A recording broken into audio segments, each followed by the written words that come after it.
Makanya saya selalu cek ini bangunnya jam berapa. Ada security datang saya. Saya persingkat nih karena waktunya. Dia datang nangis gitu. Ustaz, saya digugat cerai sama istri saya. Ustaz, tolong saya, Ustaz. Saya baru kali ini ngeliat security cengeng. Saya tanya kenapa digugat cerai. Saya itu dianggap keras kepala, enggak romantis. Saya itu udah belajar memperbaiki diri, Ustaz. Bener, saya cinta banget sama istri saya, Ustaz. Tolong saya, Ustaz. Setelah saya digugat cerai, istri saya kan ngekos, saya nggak tahu di mana. Itu istri saya itu nggak mau negor saya lagi. Saya itu tahu salah saya di mana. Makanya saya nonton video Ustadz di YouTube. Terus saya ikuti kajian-kajian Ustadz yang lain yang berkaitan rumah tangga. Saya mencoba seperti istri saya romantis. Suatu hari saya kirim WA puisi, malah dibalas apa? JJ. Itu kan bayangin. Saya bilang masih itu nggak pernah buat puisi, bikin puisinya JJ orang kan gitu kan. Itu maksudnya gitu, Ustaz. Terus saya tanya gini, kerjanya apa, Pak? Saya security, Ustaz, di sebuah perusahaan. Oh. Bangunnya jam berapa? Dia pura-pura nggak dengar. Apa, Ustaz? Bangunnya jam berapa? Saya kan security, Ustaz. Kadang saya ditugasin tuh sampai jam 3, jam 4. Iya, bangunnya jam berapa? Saya bilang. Dia pengen berapologi dengan malam itu. Kadang jam 8, Ustaz. Kadang jam 9. Salat subuh nggak? Ya kadang sholat, Ustaz. Sholat apaan? Jam 8, sholat duha pakai kunut, saya bilang. Dia diam aja. Gimana, Ustaz? Mau nggak istri situ balik tanpa perlu bikin puisi macam-macamnya? Ya maulah, Ustaz. Mau, serius. Mau jalanin terapi dari saya nggak? Tentu, Ustaz. Apa Ustaz terapinya? Terapinya agak berat nih. Apa, Ustaz? Mulai besok bangun sebelum subuh. Kemudian berangkat ke masjid, sholat. Ingat, laki soleh sholat di masjid, laki soleha sholat di rumah. Laki soleh apa soleha? Soleh, Ustaz. Ya. Masjid. Setelah subuh jangan tidur lagi. Punya handphonenya mana? Saya bilang. Cari aplikasi di Play Store Al-Ma'thurat. Baca. Nih, saya liatin. Nih, boleh download yang ini nih, baca. Baca kalau bisa sampai syuruk. Kalau nggak bisa boleh isi dengan aktivitas lain tapi jangan tidur. Kalau udah ngantuk banget setelah syuruk boleh. Setelah syuruk. Setelah udah matahari udah terbit. Karena malaikat datang ke rumah membagikan keberkahan dari Allah lagi waktu subuh. Siap nggak? Itu doang, Ustaz? Iya siap. Gitu deh. Berapa lama, Ustaz? 40 hari. Nggak boleh putus. Kalau putus ulang dari awal. Sanggup nggak? Saya usahain, Ustaz ya. Serius? Serius. Mulai besok laporan ke saya. Nggak usah mikirin ria. Nggak usah mikirin, yang penting WA aja. Kalau sukses, sukses, gagal, gagal, jujur-jujuran, mau dibantu nggak? Siap, Ustaz. Besok hari pertama laporan sukses. Hari kedua sukses. Hari ketiga gagal. Saya tanya, kenapa gagal? Saya kan nginep rumah teman saya, Ustaz. Kemudian diajak nonton Liga Inggris. Kebetulan klub saya yang main. Sampai jam 2 gitu. Tidur bablas. Selama proses ini jangan nginep dulu. Mau nggak? Ini kan pentingan mana bola sama ini? Istri saya, Ustaz. Oke, ulang lagi dari awal. Ulang lagi, iya. Ini kalau ulang terus nih saya bilang nih. Siap nggak? Siap, Ustaz. Jangan nginep dulu, iya gitu. Tahan 40 hari doang saya bilang. Siap. Hari pertama alhamdulillah. Hari kedua 3 sampai hari ke-7 alhamdulillah istrinya pulang. Karena bajunya ada yang ketinggalan. Belum selesai, nggak semudah itu Ferguson.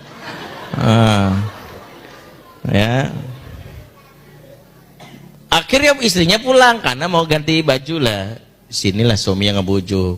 Kita rujuk dong. Istrinya kekeh enggak. Hari Selasa ketemuan di pengadilan. Surat udah nyampe ke kamu kan, sidang pertama. Iya tapi emang nggak bisa, kita selesai, nggak mau, aku capek. Aku udah bulat pokoknya mau minta pisah sama kamu. Ayolah, enggak mau.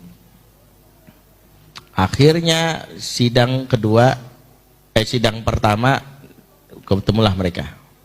Hakim minta ada mediasi, masing-masing disuruh memikir kembali. Si istri kekeh mau cerai, si suami mencoba untuk berargumen ingin rujuk karena pertimbangan gini-gini, walaupun mereka belum punya anak ya, karena baru menikah setahun.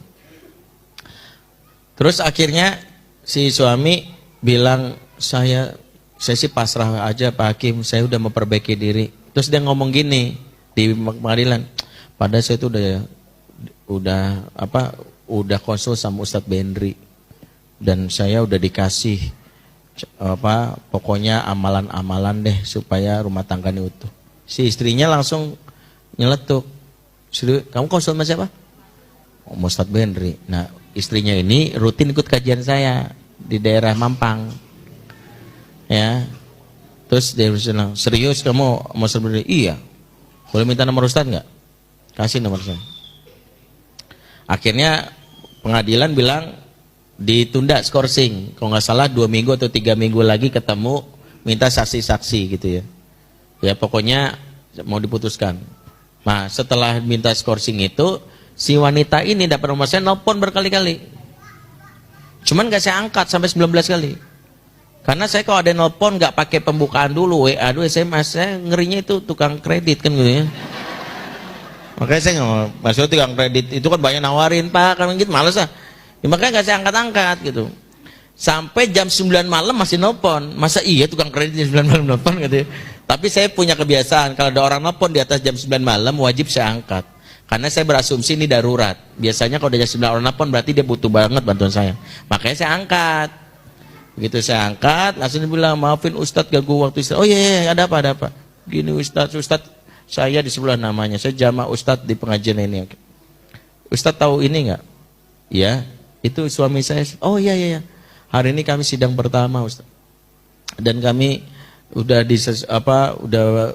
ketemu Pak Hakim. Pak Ustadz boleh saya nanya? Ya, apa? Apa hukumnya hukumnya menjilat ludah sendiri ini kata dia. Saya karena malam dan saya nggak terlalu serius, saya jawabnya gini, oh boleh kok, saya malah sering jilat ludah saya sebelum. Saya nggak ngeh kan maksudnya apa gitu kan. Maaf Ustadz bukan ini, saya mencoba bercanda, dia juga nggak ketawa, nggak. Dia langsung bilang, bukan Ustadz, maksud saya punya keputusan bulat tuh bercerai. Tapi entah kenapa saya tiba-tiba berubah hari ini. Maksudnya agak ragu gitu Ustadz, kalau saya tiba-tiba menarik cerai, hukumnya apa Ustadz? Baguslah saya bilang. Bagus itu. Tapi gimana Ustadz? Saya udah kadung banyak nangis sama bapak ibu saya. Gimana Ustadz? Ntar saya dibilang, kamu kenapa pelet ya? Digituin. Ya udah istiqoroh aja. Emang boleh Ustadz? Saya sebelum ini udah istiqoroh. Ya udah istiqoroh lagi. Gak apa-apa. Bismillah. Kalau memang ini terbaik, Allah pilihkan gitu. Emang saya tanya, emang kenapa tiba-tiba berubah? Jujur Ustadz, waktu suami saya bilang dia katanya konsul sama Ustadz, saya sudah merasa bahwa suami saya serius memperbaiki diri. Karena selama ini janji-janji doang. Janji-janji tapi nggak pernah terbukti. Saya pengen janji itu dia datang langsung minta dibina, minta dibantu. Kalau ini kan kemarin-kemarin saya terus gitu. Yang kedua, saya pulang 2 hari yang lalu ke rumah. Dan saya emang ngerasa suasana rumah entah kenapa adem aja tuh. Saya ada yang merasa beda gitu. Makanya saya tiba-tiba kepikiran, saya jangan zolim sama suami. Pernikahan kami kan baru setahun, apa-apa gitu. Kok udah ini gitu. Jadi gimana Ustadz? Ya udah istiqoroh. Alhamdulillah istiqoroh dia. Saya langsung buru-buru hubungi si suami.